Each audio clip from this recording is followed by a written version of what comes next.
Mukunda jewellers మొట్టమొదటి factory outlet ఇప్పుడు కూకట్పల్లి, కొత్తపేట్, సోమాజిగూడ మరియు ఖమ్మంలో. Welcome to Suman TV. నేను మీ సుమన్ టీవీ నాగ్. కోల్కతా ఇన్సిడెంట్ దగ్గర నుంచి కనుక మనం చూసుకుంటే మమతా బెనర్జీ తీసుకున్నటువంటి ఒక్కొక్క డెసిషన్ కనుక మనం చూస్తే నేషనల్ వైడ్ సీనియర్ పొలిటీషియన్ అని చెప్పేసి చెప్పాలి. ఆ ఇన్ఫ్లుయెన్స్ అంతా ఏ విధంగా ఈ కేసుకు సంబంధించినటువంటి వాటిలో ఎలాంటి ఊహించినటువంటి మలుపులు తిరుగుతూ ఉంది, ఏ విధంగా తీసుకుని వెళ్తున్నారు అనేటువంటి విషయాలు చెప్పడానికి ఒక్కసారి గత చరిత్రను తవ్వుదాం. అంటే ఏం జరిగింది, ఏంటి, ఆవిడంత పవర్ఫుల్ అవ్వడానికి గల కారణాలు ఏంటి, అట్ ద సేమ్ టైం అంత ఇన్ఫ్లుయెన్స్ చేసేంత క్యారెక్టరిస్టిక్స్ ఆవిడలోకి రావడానికి అండ్ దాంతోపాటు ఈ రోజుకి కూడా అక్కడ వెస్ట్ బెంగాల్లో ఆవిడ ఏం చెప్పినా అదే చల్లడానికి గల కారణాలు ఏంటి అనేది సో మనతో పాటు హైకోర్టు అడ్వకేట్ రవీంద్రనాథ్ గారు ఉన్నారు. అది వారి మాటలో అడిగి తెలుసుకుందాం. Hello sir. హాయ్ అండి Nagaraj garu. No doubt she's very senior politician, 70 years దగ్గరికి రాబోతున్నటువంటి మనిషి.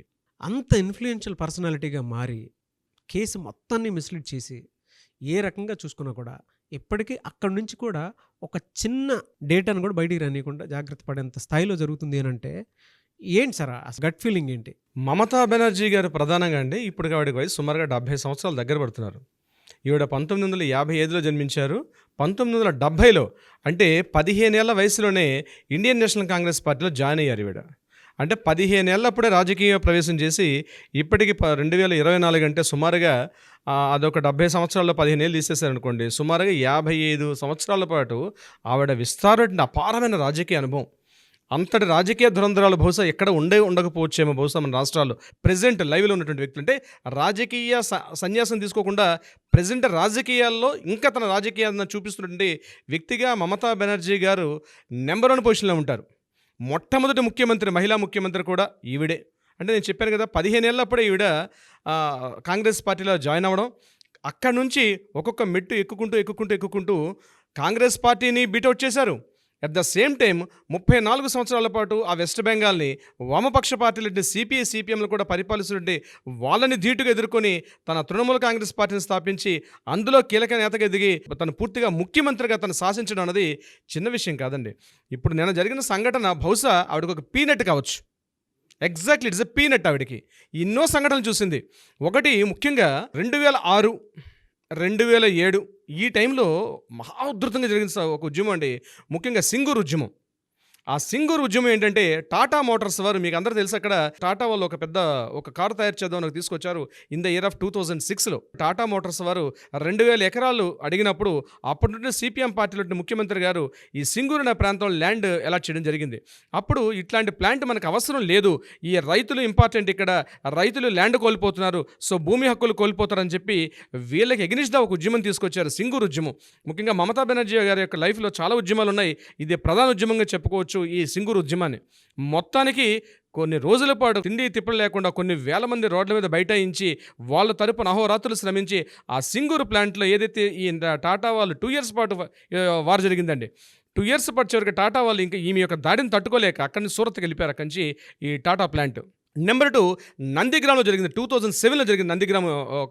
ఇది కూడా ఒక ఇండోనేషియన్ కంపెనీ, హెబిట్ అన్నటువంటి ఒక ఇండోనేషియన్ కంపెనీ ఎస్టాబ్లిష్మెంట్ అంటే ఎస్ఈజెడ్ అప్పుడే స్టార్ట్ చేశారు, స్పెషల్ ఎకనామికల్ జోన్ అన్నది. అప్పుడే మనకు ఆంధ్రాలో కూడా రాజశేఖర రెడ్డి గారు అదే టైంలో ఇక్కడ స్టార్ట్ చేయడం జరిగింది. స్పెషల్ ఎకనామిక్ జోన్ అంటే ప్రత్యేక ఆర్థిక మండళ్ళు, అంటే లాంగ్ స్కేల్ అంటే పెద్ద స్కేల్లో ల్యాండ్స్ ఎక్విజిషన్ చేసుకొని రాబోయే సంవత్సరాలు ఎప్పటికైనా కంపెనీస్కి ల్యాండ్ అలాట్ చేసే ఉద్దేశంతో ప్రత్యేక ఆర్థిక మండలను ఏర్పాటు చేస్తే అట్లాంటి ఎస్ఈజెడ్ నందిగ్రామ్లో కొన్ని వేల మంది రైతులు కోల్పోతున్నారని చెప్పి రైతులకు సపోర్టుగా ఆవిడ పెద్ద ఉద్యమాన్ని తీసుకొచ్చారు. అది నందిగ్రామ్ ఉద్యమం. అది కూడా అప్పట్లో పెద్ద సంచలనం అనమాట. ఈ 2 ఉద్యమాల తర్వాత ఆవిడకి ఒక పేరు కూడా మార్చారు. ఆవిడకి రైతు తల్లి అంటారు, ఆవిడ మట్టి తల్లి అంటారు, మట్టి మనిషి అని ఒక పేరు కూడా బిరుదొచ్చింది ఆవిడకి. ఈ 2 ఉద్యమాల ఫలితమే ఆవిడ 2011లో టీఎంసీ పార్టీ అధికారంలో రావడానికి కీలకమైనటువంటి విషయం అయింది. ఎందుకంటే అప్పటి వరకు టీఎంసీ పార్టీ, ఇది 1997లో స్టార్ట్ అయినప్పుడు కూడా టీఎంసీ పార్టీ చాలా ఒడిదుడుకులు ఎదుర్కొంది. తర్వాత వచ్చి 2099లో స్టార్ట్ అయింది. 2001లో వచ్చిన ఎలక్షన్స్లో కూడా తృణమూల కాంగ్రెస్ పార్టీ ఓడిపోయింది, నామరూపాలు లేకుండా ఓడిపోయింది అప్పుడు ఆ పార్టీ. అటువంటి సందర్భాల్లో ఈ 2 ఉద్యమాలు ఆవిడకి, అంటే నేను ఎందుకు విషయం చెప్తున్నానంటే ఒక ఉద్యమాలు ఎలా చేస్తారు, ఉద్యమాల యొక్క మనస్తత్వాలు ఎలా ఉంటాయి, వాళ్ళ సైకాలజీ నేను చెప్తున్నా అండి, వాళ్ళు ఏ రకంగా ఆలోచిస్తారు, అటువంటి ఉద్యమాలు ఎట్లా లేపాలి, ఎట్లా తొక్కేయాలనే విషయంలో మమతా బెనర్జీ గారు చేసినటువంటి పాత్ర అమోఘం. ఆ ఉద్యమాల పేరు పెట్టుకునే తృణమూల పార్టీ కాంగ్రెస్లో ఆవిడ చీఫ్ మినిస్టర్ అయ్యారు. సో ఆవిడకి ఉద్యమం యొక్క నేపథ్యం తెలుసు, ఉద్యమం యొక్క పరిస్థితులు పూర్తిగా తెలుసు. అయితే ఇక్కడ వీళ్ళు అంటే నేను కొద్దిగా టాపిక్ నుంచి కొద్దిగా చేంజ్ పక్క వస్తున్నాను నాగరాజు గారు. విషయం ఏంటంటే భారతదేశంలో ప్రధానమైనటువంటి నగరాలైనటువంటి ఢిల్లీ, కల్కటా, మనం చిన్నప్పుడు దూరదర్శన్లు చేసినప్పుడు కూడా ఉష్ణోగ్రతలు చెప్పేటప్పుడు కూడా ఢిల్లీ, ముంబై, కలకటా, చెన్నై ఈ 4 ప్రాంతాలు చెప్తారు ఎప్పుడు కూడా. అంటే ఇవి ప్రధాన నగరాలు ఒకప్పుడు. అవును. ఇవి ప్రధాన నగరాలు మనకి కంట్రీలో. అయితే ఢిల్లీ డెవలప్ అయింది, ముంబై డెవలప్ అయింది, చెన్నై డెవలప్ అయింది, కానీ కలకటా స్వాతంత్ర్యం వచ్చిన ఈ రోజుగా 78 సంవత్సరాల తర్వాత కూడా ఇప్పటికి కూడా మిగిలిన నగరాలతో పోలిస్తే అంతా డెవలప్ కాలేదు.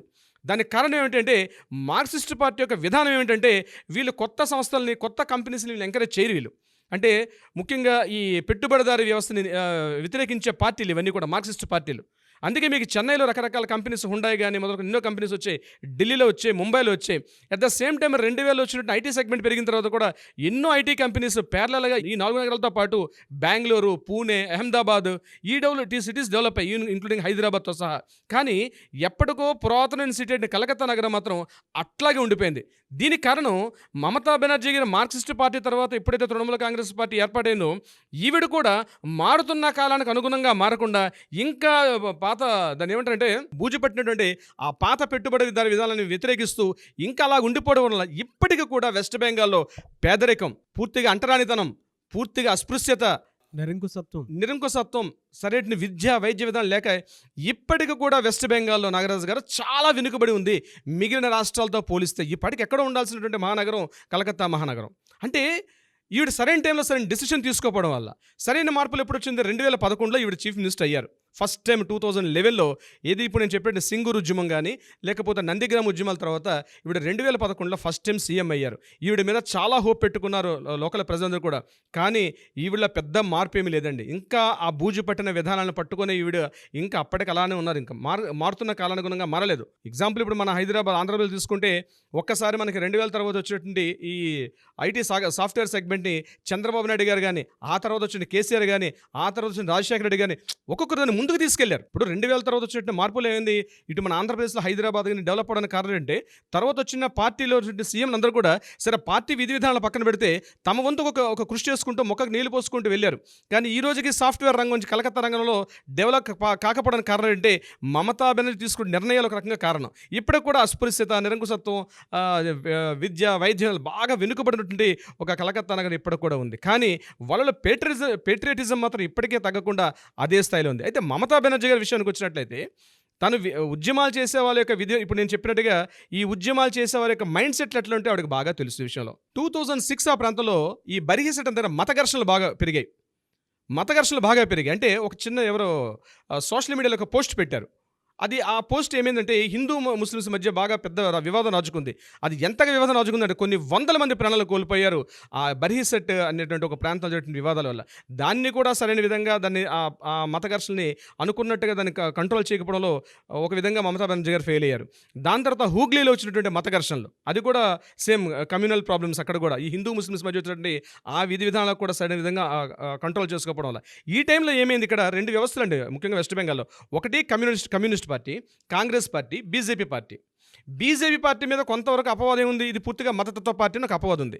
కమ్యూనిస్ట్ పార్టీ పెట్టుబడిదారు విధానాన్ని పూర్తిగా వ్యతిరేకత ఉంటుంది. కాంగ్రెస్ పార్టీ వీళ్ళు సెక్యులర్ పార్టీస్ విధానం ఉంటారు. కానీ ఈ మధ్యలో తృణమూల పార్టీ ఈ టీఎంసీ పార్టీ ఏదైతే ఉందో తను కంప్లీట్గా ఎటు బ్యాలెన్స్ చేసుకోలేక కంప్లీట్గా ఒక విధంగా చెప్పాలంటే 3 సార్లు ముఖ్యమంత్రిగా 2011, 2016, 2021 3 సార్లు ఎన్నికైంది ఆవిడ అది చీఫ్ మినిస్టర్గా. కానీ 2021 తర్వాత నుంచి ఆవిడ యొక్క గ్రాఫ్ తగ్గుకుంటూ వచ్చింది. ముఖ్యంగా శారదా చిట్ ఫండ్ స్కామ్ అయితేనేమి, తర్వాత వచ్చినటువంటి మరికొన్ని చిట్ ఫండ్ స్కామ్స్, రకరకాల చిట్ ఫండ్ స్కామ్స్లో ఇరుక్కుపోయిన చాలామంది, అక్కడ కొన్ని కోట్ల మంది అక్కడ నష్టపోయారు ఈ చిట్ ఫండ్ స్కామ్లో పెట్టి. తర్వాత ప్రజల్లో ఉన్నటువంటి రైతులకు కావాల్సినటువంటి ఒక విధంగా వాళ్ళకి సపోర్ట్ అంటే తను ఉద్యమాలు చేసింది, తన అధికారంకి వచ్చిన తర్వాత ఇప్పటికి కూడా వాళ్ళకి ఇప్పుడు రైతు బంధువులు లాంటి పథకాలు కానీ, రైతులకు రుణమాఫీ పథకాలు కానీ ఇవ్వడంలో రాష్ట్ర ప్రభుత్వం చాలా వెనుకబడింది. అట్ ద సేమ్ టైం కేంద్ర ప్రభుత్వం నుంచి కూడా వీరికి సత్సంబంధాలు లేకపోవడం, అంటే కేంద్ర ప్రభుత్వం చూస్తున్నటువంటి ఆ యొక్క పరిమితంగా ఉన్నటువంటి నిధులు కూడా ఆ రాష్ట్రాన్ని డెవలప్ చేసుకోలేకపోవడం పరిస్థితి. ఒక విధంగా చెప్పాలంటే చక్రబంధం ఉంది. ఆవిడ ఫైనాన్షియల్గా, ఆర్థికంగా చెప్పాలంటే వెస్ట్ బెంగాల్ స్టేట్ మాత్రం మిగిలినటువంటి రాష్ట్రాలతో పోలిస్తే కొంత చక్రబంధంలో ఉంది మమతా బెనర్జీ తీసుకున్నటువంటి కొన్ని చారిత్రక తప్పిదాల వల్ల. అయితే ఇప్పుడు మనం టాపిక్ వద్దాం. ఇప్పుడు మన మమతా బెనర్జీ గారు ఇప్పుడు ఈ సంఘటన విషయం తీసుకొస్తే, మమతా బెనర్జీ గారు మొదటి నుంచి ఆవిడ కావాల్సింది ఏంటంటే ప్రజల యొక్క సానుభూతి, ప్రజల్లో ఒక మమేకం అయిపోతారు. తను కూడా వాళ్ళలో ఒక వ్యక్తిగా కనిపిస్తారు. ఒక సాధారణ చీర కట్టుకుంటారు, ఎంత దూరం నడుచుకుంటూ వెళ్తారు.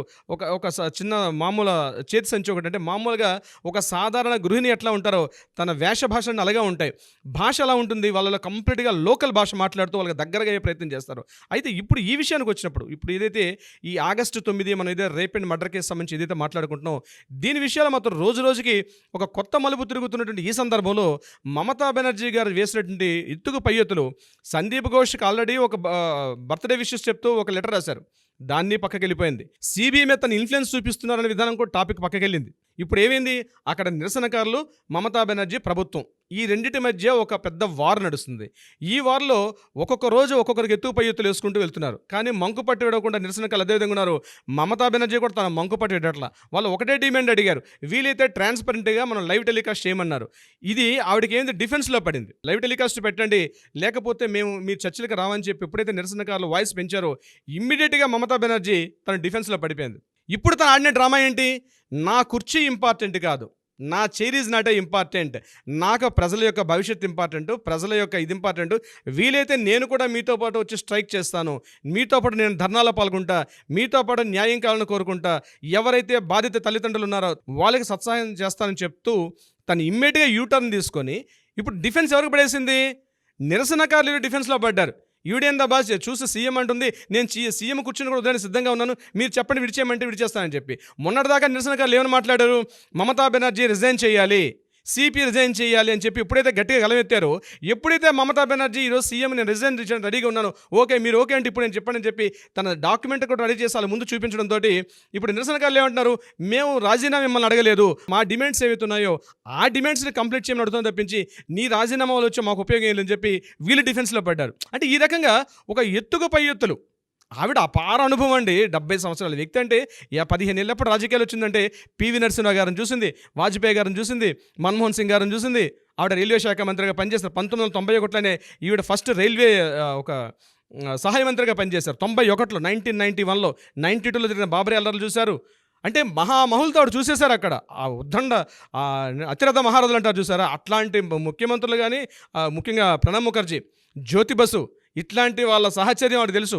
సెంటర్లో చూస్తే ప్రైమ్ మినిస్టర్లు మన్మోహన్ సింగ్, మన పివి నరసింహరావు గారు, వాజ్పేయి గారు, ఇప్పుడు నరేంద్ర మోడీ గారు, అంటే అతిరథ మహారాజులు అందరితోటి ఆవిడ సాంగత్యం తెలిసిపోయింది. సో భారతదేశంలో ఒకప్పుడు పెద్ద పెద్ద అల్లర్లు, ముఖ్యంగా మత సంఘర్షణ చూశారు. సో ఆవిడ దృష్టిలో ఇది ఒక స్మాల్ పీనట్ అని ముందు అనడానికి కారణం అదే.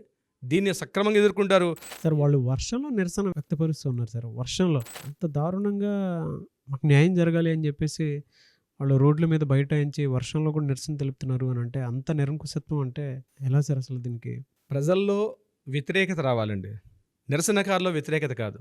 ప్రజల్లో వ్యతిరేకత వచ్చిన రోజు నాడు ఎంత పెద్ద నిరంకుశవాదైనా కిందకి పడాల్సిందే. ఇది చరిత్ర చెప్తున్న సాక్ష్యం.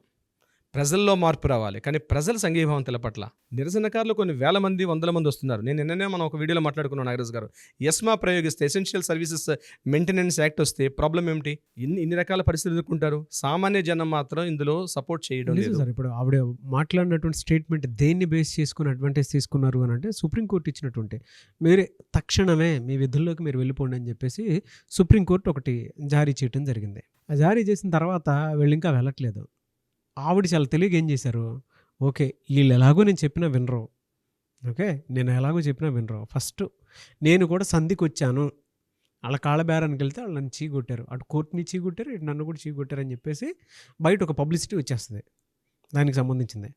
సో అలాంటి వ్యక్తులతోటి మేము కూర్చొని మాట్లాడినా విన్నప్పుడు మేము as a local body government మేము చేయాల్సింది మేము చేస్తాం, కోర్టు చేయాల్సింది కోర్టు చేస్తాం అని చెప్పేసి మొత్తం డైల్యూట్ అయిపోద్ది కదా ఒకటేసరి. ఎగ్జాక్ట్లీ జరిగే అవకాశం ఉందండి. సుప్రీంకోర్టు మీద అయితే ఎవరికైనా సరే ఒక నమ్మకం అనేది ఉంటుంది. దాంతోపాటు ఆ రెస్పెక్ట్ని అందరూ కూడా డెఫినెట్గా గౌరవిస్తారు. అది ఉంది కాబట్టి we want justice, we demand justice. రేపు మంగళవారం వచ్చేటువంటి రోజు ఏం జరుగుతుంది ఏంటి అనేది మాత్రం దీని మీద కొలిక్కొచ్చే అవకాశం అయితే డెఫినెట్గా ఉంటుంది. అండ్ ఆవిడకు ఉండేటువంటి రాజకీయ ఎత్తుగళ్ళు ఏమున్నా సరే దేశం మొత్తం సాక్ష్యంగా చూస్తూ ఉంది. మీరు ఇందాక ఒక మాట అన్నట్టు సార్, ఒక చిన్న అగ్గిపుల్ల అడవి మొత్తాన్ని కాల్చేసినట్టు ఒక్కొక్క మూమెంట్ డెఫినెట్గా దీనికి సంబంధించింది అయితే వస్తుంది sir. There is no doubt. Social మీడియాలో ట్రెండ్ చేసినా సరే దీనికి న్యాయం జరిగేలా మాత్రం డెఫినెట్గా జరుగుతుంది. సార్ థ్యాంక్ యూ అండి, thank you so much Ravindranath garu. Thank you so much Nagaraj గారు.